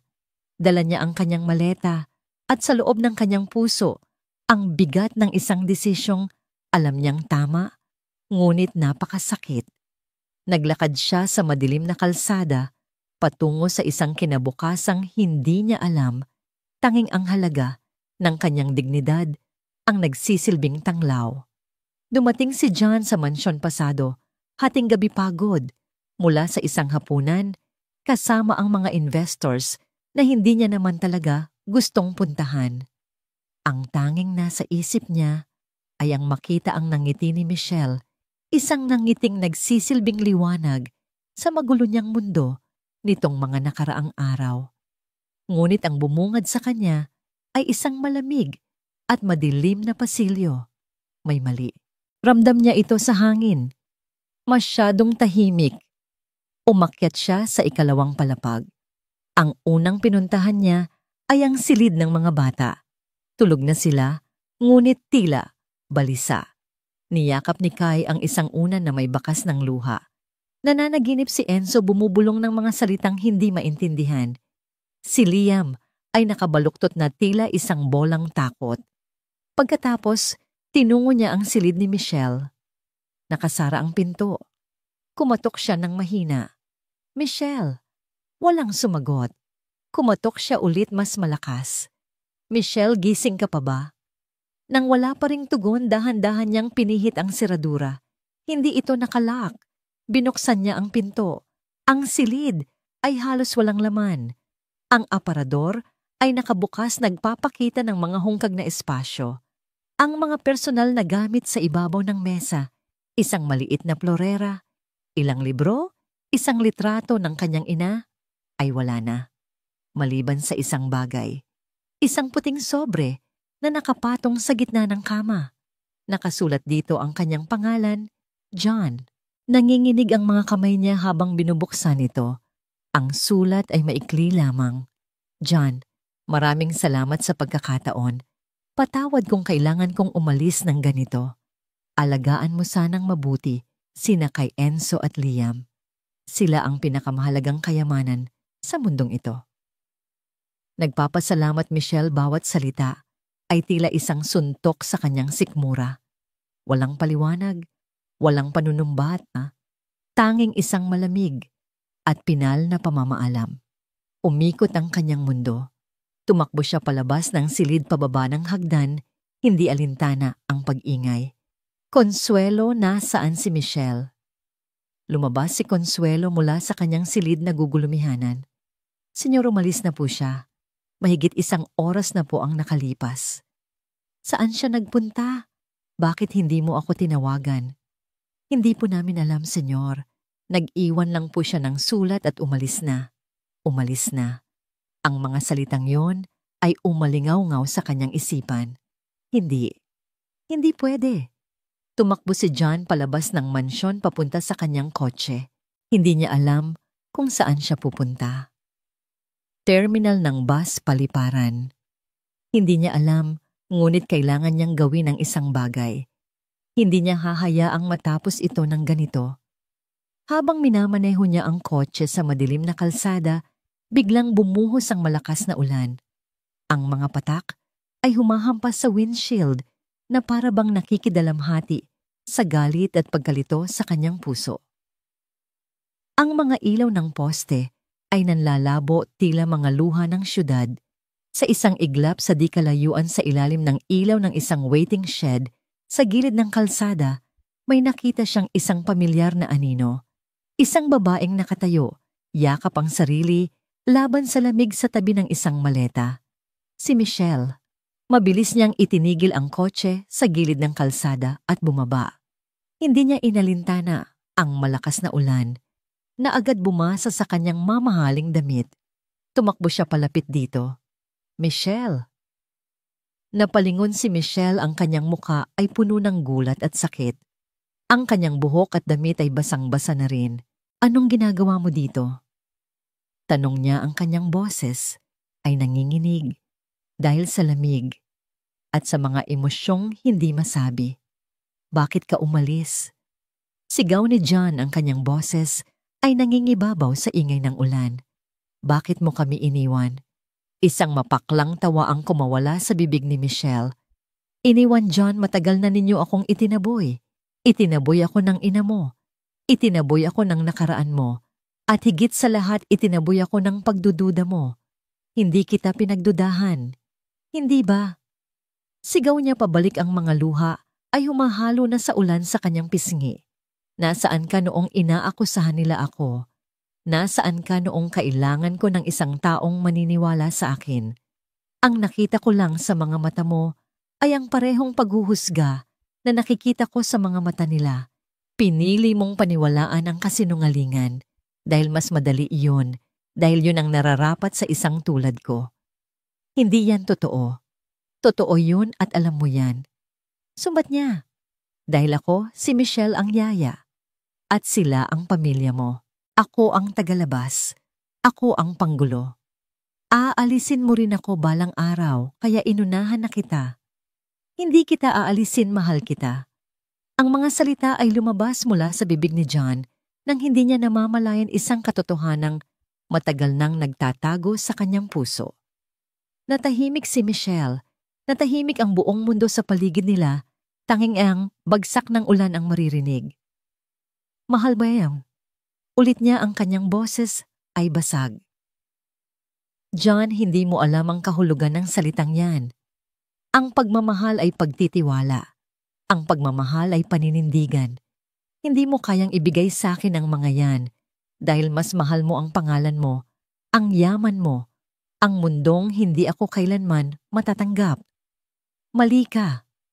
Kaya kong iwan ang lahat para sa'yo. Huwag sigaw niya. Huwag mong sasabihin yan. Dahil kapag ginawa mo yan at nagsisi ka, ako ang sisisihin mo. Ayokong maging dahilan ng pagkasira mo.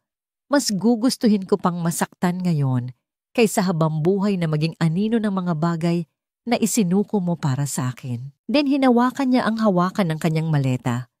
Umuwi ka na, John. Alagaan mo ang mga anak mo. Michelle, wag. Pakiusap. Sinubukan niyang hawakan ng braso nito, ngunit umiwas ito. Hinawakan niya ang maleta. Sinusubukang pigilan ito. Bitawan mo ako. Sigaw ni Michelle, hinila ang maleta. Sa kanilang paghahatakan, nabitawan ito ni John. Sakto namang may dumaan na bus, ang mga ilaw nito ay sumilaw sa kanila.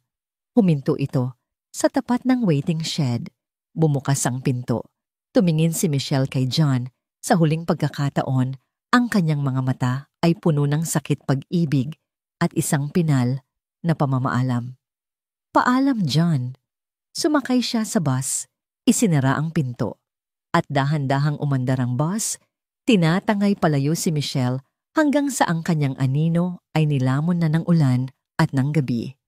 Naiwan si John na nakatayo sa gitna ng kalsada, basang-basa talunan. Ang katawan niya ay nanlalamig, hindi dahil sa ulan, kundi dahil sa isang malawak at hungkag na espasyo na iniwan ni Michelle sa kanyang puso. Sa gabing iyon, sa ilalim ng ulan, na tila naglilinis sa lahat ng kasinungalingan sa wakas, ay naintindihan ni John ang lahat. Ang pag-ibig ay hindi sapat kung wala itong kasamang tapang. At siya sa lahat ng kanyang kapangyarihan at yaman ay naging isang duwag. Umuwi siya sa mansyon na tila isang basahan. Pagpasok niya nakita niya ang kanyang ina, si Victoria, na nag-aabang sa sala. Mabuti naman at umalis na siya. Sabi ni Victoria na may ginhawa sa kanyang boses.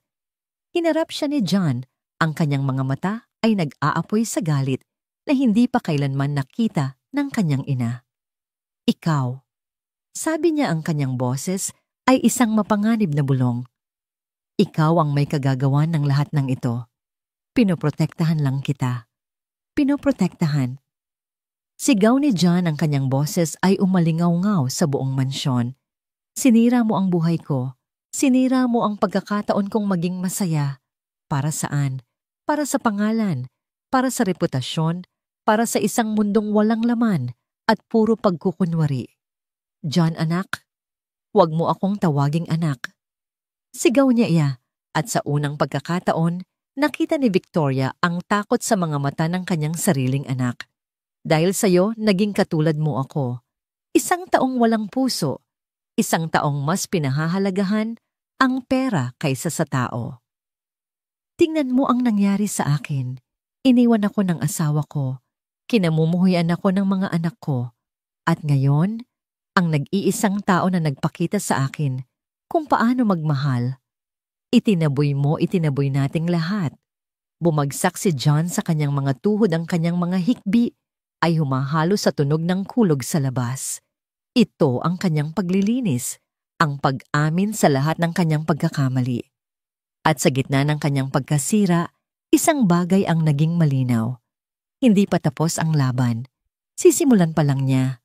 Kinabukasan ang mansyon ng mga Montemayor ay binalot ng isang kakaibang uri ng katahimikan, hindi ang payapang katahimikan na dala ni Michelle, kundi isang mabigat at malungkot na katahimikan na para bang ang buong bahay ay nagluluksa. Hindi lumabas ng kanilang silid ang mga bata. Hindi sila kumain. Hindi sila nagsalita.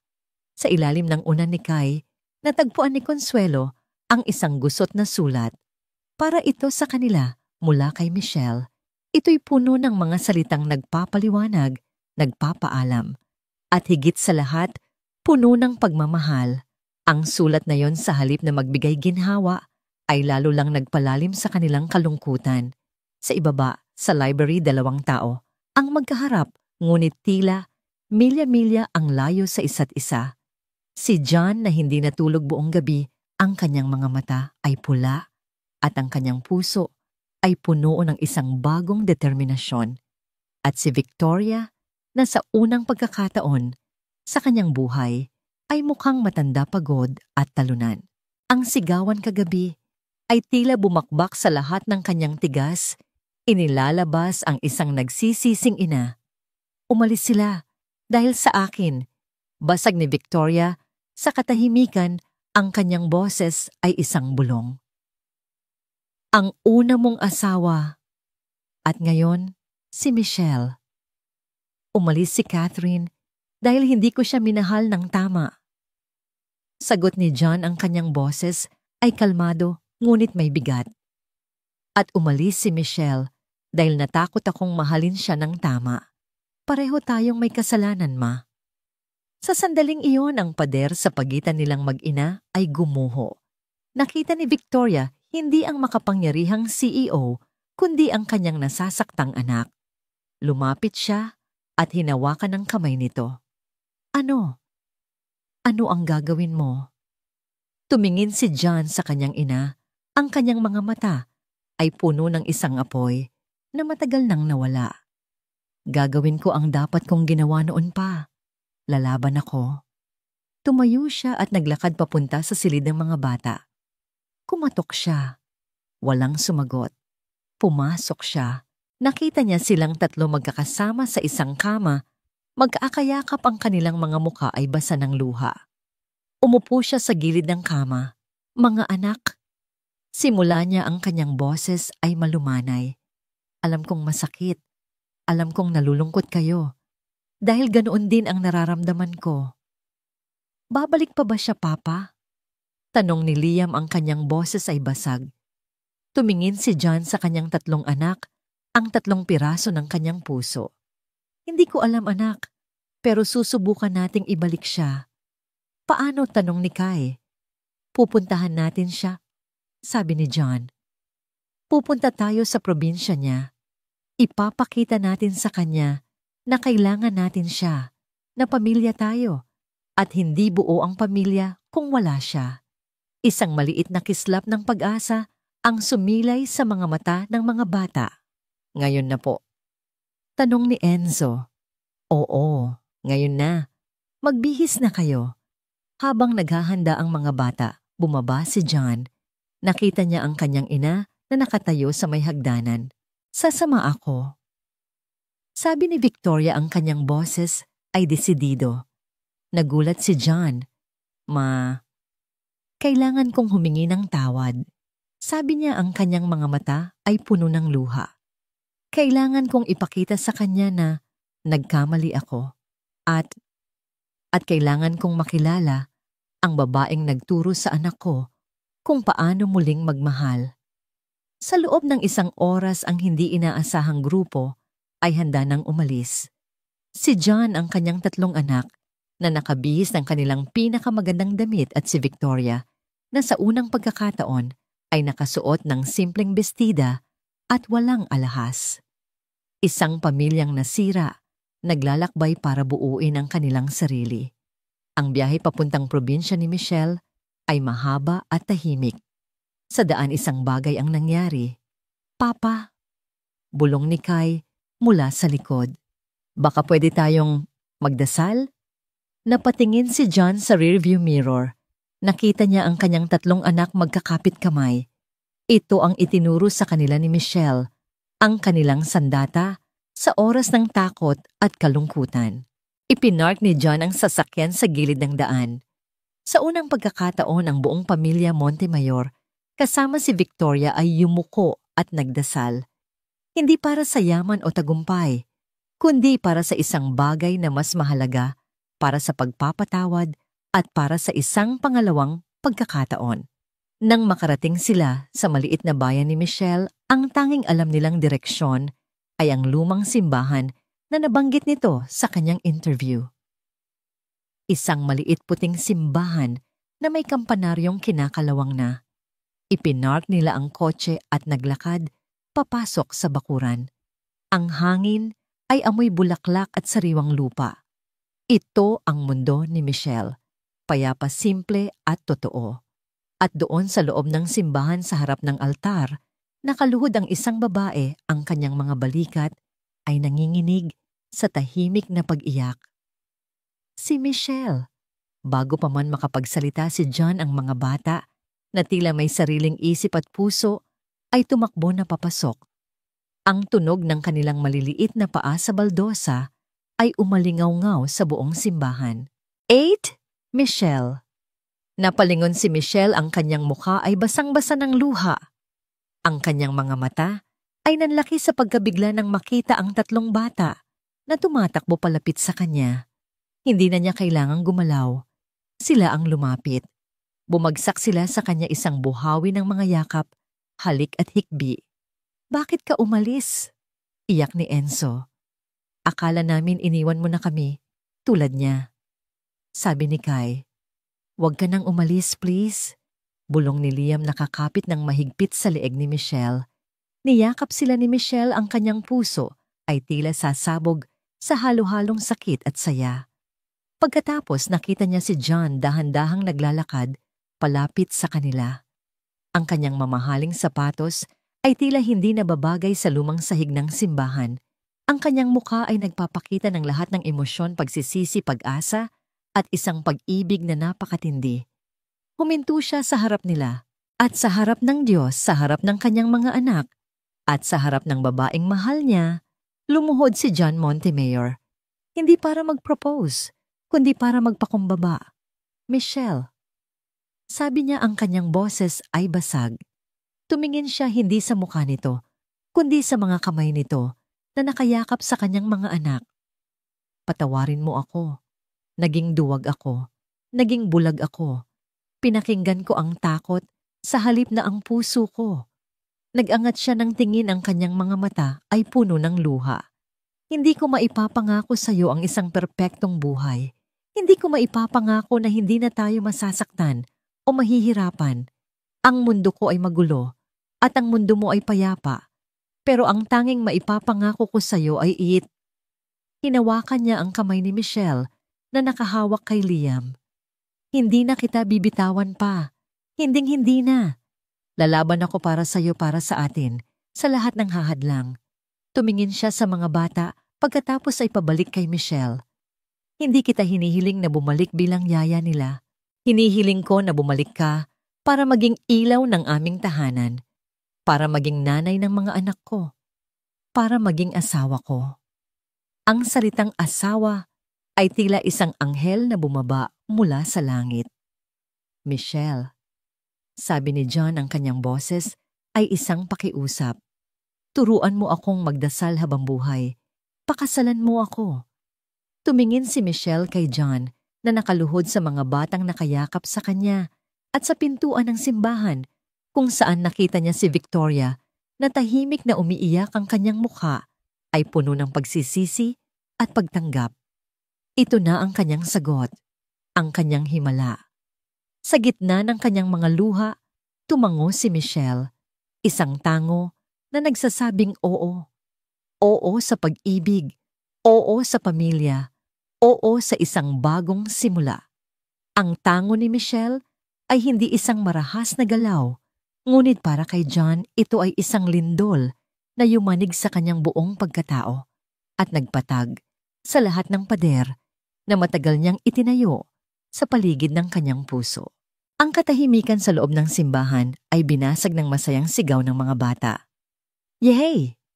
Sabay-sabay nilang sigaw at muli silang yumakap kay Michelle at ngayon, pati na rin kay John. Isang magulong masaya at basang-basang yakap ng luha at pag-ibig. Tumayo si John, hinila patayo si Michelle at sa harap ng altar, sa harap ng kanyang mga anak, sa harap ng Diyos, hinalikan niya ito. Hindi ito isang halik ng pagnanasa, kundi isang halik ng pasasalamat, isang pangako, isang pag-uwi. Mula sa pintuan dahan-dahang lumapit si Victoria. Walang bahid ng pagmamataas sa kanyang tindig. Sa bawat hakbang niya palapit, tila nababawasan ang bigat ng kanyang mga perlas at nadadagdagan ang bigat ng kanyang pagsisisi. Huminto siya sa harap ni Michelle, patawad. Bulong niya ang dalawang salitang yon ay tila ang pinakamahirap na salitang binitiwan niya sa buong buhay niya. Sa halip na sumagot, niyakap siya ni Michelle. Sa yakap na yon lahat ng sakit, lahat ng pang-aalipusta ay natunaw. At sa unang pagkakataon, naramdaman ni Victoria ang yakap ng isang anak na babae. 6 na buwan ang lumipas. Ang maliit na simbahan sa probinsya ay puno ng mga tao. Ang araw ng kasal ni na John at Michelle ay hindi isang malaking kaganapan sa lipunan, kundi isang pagdiriwang ng dalawang pamilya, dalawang mundo na nagiging isa. Sa isang hanay ng mga upuan, nakaupo ang mga kasosyo sa negosyo ni John. Suot ang kanilang mga pinakamamahaling damit katabi. Ang mga kamag-anak ni Michelle mula sa bukid, suot ang kanilang simple, ngunit pinakamalinis na mga barong at bestida. Walang puwang sa pagitan nila. Sa araw na yon, sila ay mga panauhin lamang, mga saksi sa isang himala. Nakatayo si John sa harap ng altar, sa tabi ng 3 pinakamahahalagang lalaki sa kanyang buhay. Sina Kai, Enzo at Liam, ang kanyang best men, suot ang maliliit na barong na tila mga munting prinsipe. Nang tumugtog ang musika, lahat ay napalingon. Naglakad si Michelle sa pasilyo kasama ang kanyang tiyuhin. Ang kanyang bestida ay simple gawa sa puting puntas, walang kumikinang na mga bato, tanging isang korona na lamang ng mga sariwang bulaklak sa kanyang buhok. Ngunit ang kanyang nangiti ay mas nakakasilaw kaysa sa anumang diamante. Nang makita siya ni John, ang lahat ng hangin sa mundo ay tila nawala. Ito ang babaeng nagligtas sa kanya. Ito ang kanyang tahanan. Ang kanilang mga panata ay simple at totoo. Michelle, sabi ni John, nanginginig ang boses, itinuro mo sa akin kung paano muling mabuhay. Ipinapangako kong mamahalin ka, pagkakatiwalaan ka, at paninindigan ka sa bawat araw ng buhay ko. Sa harap ng Diyos at ng ating mga anak, ako ay sayo. John, sagot ni Michelle, ang kanyang mga luha ay malayang dumadaloy. Ipinadama mo sa akin na ang pag-ibig ay kayang lampasan ang lahat. Ipinapangako kong magiging liwanag mo sa dilim, kapayapaan mo sa gulo at katuwang mo habang buhay. Sa harap ng Diyos at ng ating mga anak, ako ay sayo. Nang sila ay idineklarang mag-asawa, ang buong simbahan ay napuno ng palakpakan at sigawan. Sa unang hanay, magkayakap na umiiyak sina Victoria at Elena, ang ina ni Michelle. Dalawang ina, mula sa magkaibang mundo, pinag-isa ng pagmamahal para sa kanilang mga anak. Ang reception ay ginanap sa lihim na hardin. Ang dating abandonadong greenhouse ay isa ng paraiso. Ang mga salamin ay malinis na at kumikinang nilalamnan ng daan-daang maliliit na ilaw na tila mga bituin. Ang mga halamang itinanim ng mga bata ay namumulaklak at ang mahahabang mesang gawa sa kahoy ay pinuno. Ang lugar, isang perpektong pagsasama ng simple at elegante. Nang handa nang kumain ang lahat, tumayo si John, kinampay ang isang baso para makuha ang atensyon ng lahat. Bago tayo magsimula, sabi niya, ang kanyang boses ay malakas at malinaw. May isang tradisyon na itinuro sa amin ng aking asawa. Ngumiti siya nang sabihin ang salitang asawa. Isang tradisyon na nagligtas sa aming pamilya. Hinawakan niya ang kamay ni Michelle. Sumunod ang mga bata. At sa gitna ng hardin, sa harap ng lahat ng kanilang mga bisita, lumuhod sila.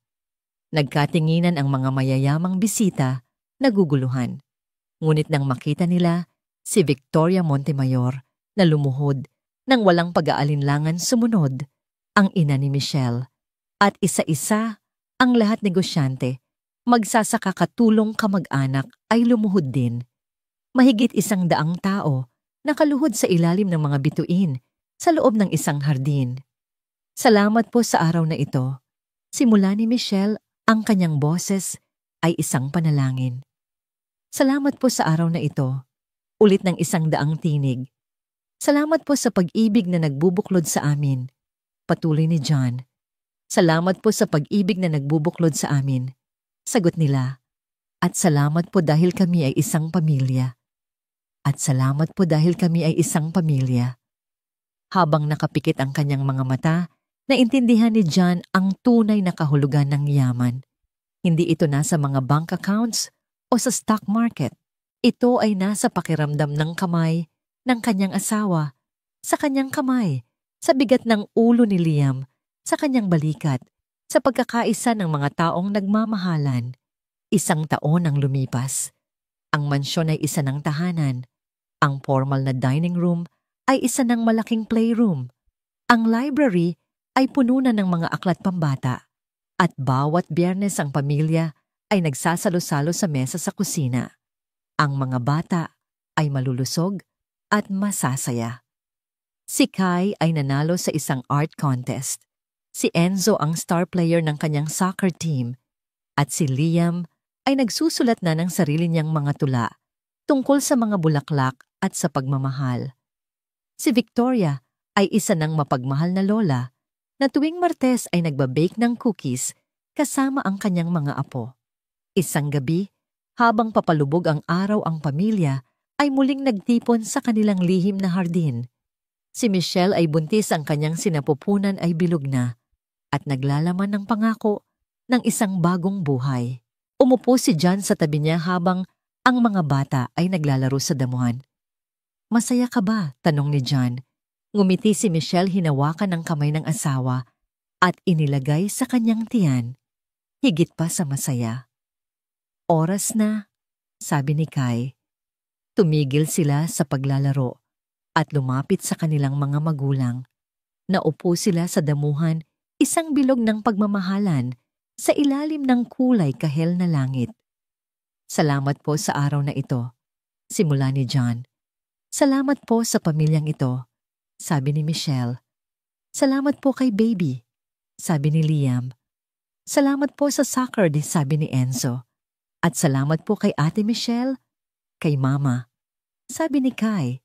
Niyakap ni John ang kanyang buong pamilya dito sa gitna ng hardin na itinayo mula sa mga wasak na pangarap, sa piling ng babaeng nagturo sa kanya kung paano manalig at kasama ang mga anak na nagturo sa kanya kung paano magmahal. Na hanap ni John Montemayor ang kanyang tunay na yaman.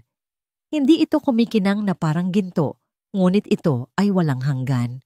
Ang yaman ng isang pamilyang nagdarasal ng sama-sama at nananatiling magkasama magpakailanman.